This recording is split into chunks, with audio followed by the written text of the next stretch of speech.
Good morning, class. How are we doing today? Good. That's good. That's good. Today, we'll be covering chapter 15, starting with the question, what are prokaryotes? Would anybody mind answering that? Yeah, so a prokaryote is a single, simple-celled organism that lacks a nucleus and membrane-bound organelle, also known to be in bacteria and archaea. It's also been around for about 4 billion years. Yeah. All right, that's excellent. All right, so now since we're in the prokaryote category, we're going to start with the domain bacteria.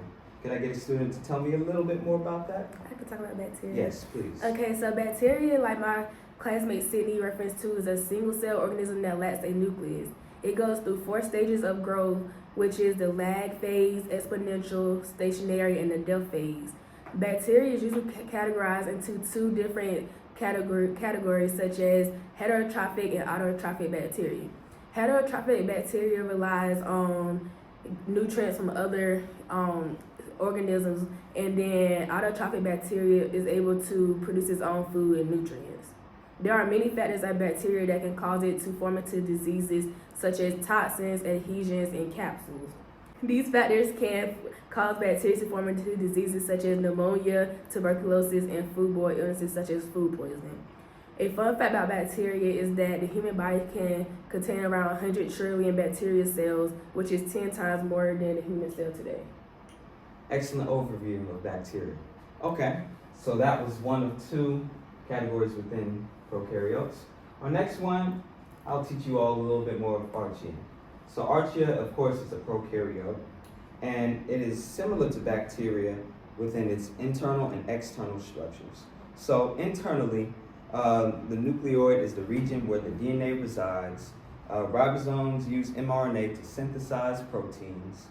Plasmids are the circle of DNA apart from the chromosome.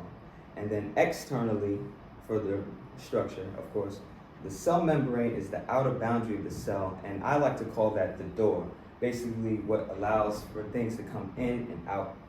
And the cell wall is the outside membrane, and that's giving the cell its shape, and it's protecting the things from things like osmotic pressure.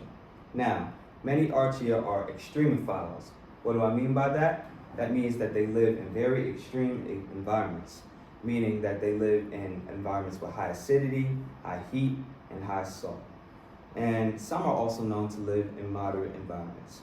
All right, so now we're going to move on to the domain of eukaryote.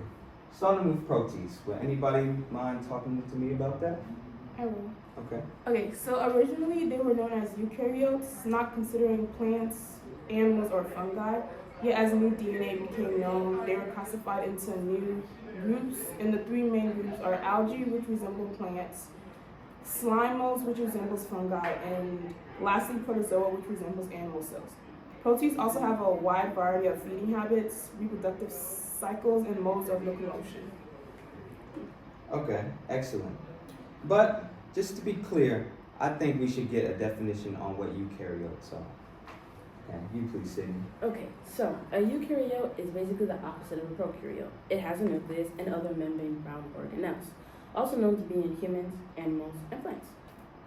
Excellent, excellent. Just so we could get a little bit of background information on the domain that we're in. So we already touched on proteins. Now we're going to go to fungi. Anybody mind talking to me about that? All right, Madison. So fungi are eukaryotic organisms, and they occur as yeast molds or even a combination of both. Molds are considered a microscopic fungi that live in plants, animals, or even sometimes food. They can be found indoors, outdoors, and really anywhere. Fungi have the ability to be able to transform nutrients in a way that makes them available for plants. Some fungi are decomposers, which mean they break down plant and animal debris.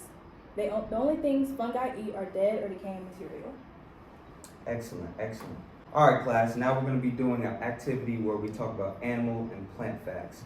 So if I could get 2 students to talk about 1 plant fact each, and then 2 students to talk about 1 animal fact each. We'll start with plants. Who could go first? I can. Okay, Aniyah. My plant fact is that some plants are carnivores, meaning that they live off of other living things, such as Venus flytraps, insects, and also spiders. Excellent. Can I get 1 more plant fact? Plants suck in water through the soil, that goes through their roots. Carbon dioxide comes in, oxygen comes out. Okay. Could I get 2 animal facts, please? Okay. Fungi are like heterotrophs, like exactly how animals are, meaning they use complex organic compounds such as nitrogen. And one last animal fact. Okay, so we know about the autotroph, the heterotroph, and the phototroph. Those are all part of the eukaryotes. However, heterotrophs are part of humans, animals, and plants. Dogs, cats, birds, fish, kind of like what we're all talking about right now. Excellent. All right, class. Make sure to continue to study chapter 15 as we prepare for our next upcoming exam. Thank you. Thank you.